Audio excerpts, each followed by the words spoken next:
مع الله في لألآت النجوم وحبك الغيوم وضوء القمر نحمدہ و نصلی علی رسولہ الکریم اما بعد بسم اللہ الرحمن الرحیم معزز خواتین و حضرات السلام علیکم ورحمۃ اللہ وبرکاتہ۔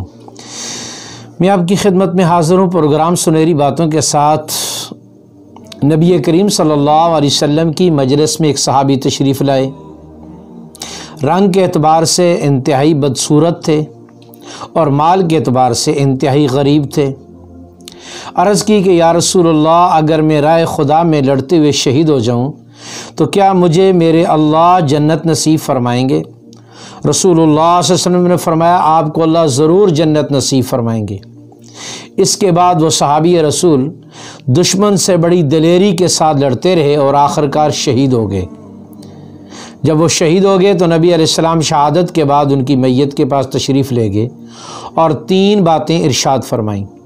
فرمایا اللہ نے تیری بدصورتی کو خوبصورتی میں تبدیل فرما دیا، اللہ رب العزت کی ذات نے تیرے جسم سے جنت کی خوشبو کو جاری فرما دیا، اللہ رب العزت کی ذات نے تیری آخرت کے مال کو بڑھا دیا، اور میں محمد الرسول اللہ صلی اللہ علیہ وسلم دیکھ رہا ہوں کہ تیرے کفن یعنی تیرے کپڑوں کے اندر داخل ہونے کے لیے جنت کی 2 حوریں آپس میں لڑ رہی ہیں۔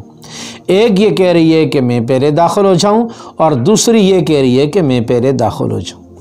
اللہ جل جلالہ کی ذات نے اپنی رضا کے لیے نہ انسان کے حسن کی شرط رکھی ہے نہ مالدار ہونے کی شرط رکھی ہے۔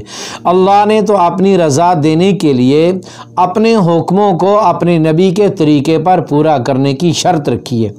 جس آدمی نے بھی، جس رنگ والے نے، جس نسل والے نے اور جس زمانے والے انسان نے اللہ رب العزت کی ذات کے حکموں کو پیارے نبی حضرت محمد رسول اللہ کے طریقوں پر پورا کیا، اللہ جل جلالہ کی ذات نے ہر نسل والے کو، ہر رنگ والے کو، ہر زمانے والے کو اللہ نے کامیاب فرمایا۔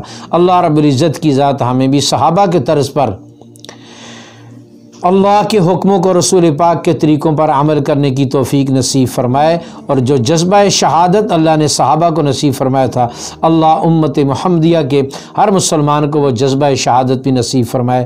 السلام علیکم ورحمۃ اللہ وبرکاتہ۔